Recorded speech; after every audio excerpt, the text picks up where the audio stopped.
بسم الله الرحمن الرحيم والشمس وضحاها والقمر إذا تلاها والنهار إذا جلاها والليل إذا يغشاها والسماء وما بناها والأرض وما طحاها ونفس وما سواها فألهمها فجورها وتقواها قد أفلح من زكاها وقد خاب من دساها كذبت ثمود بطغواها إذ انبعث أشقاها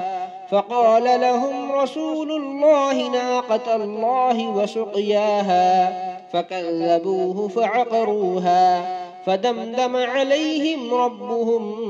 بذنبهم فسواها ولا يخاف عقباها.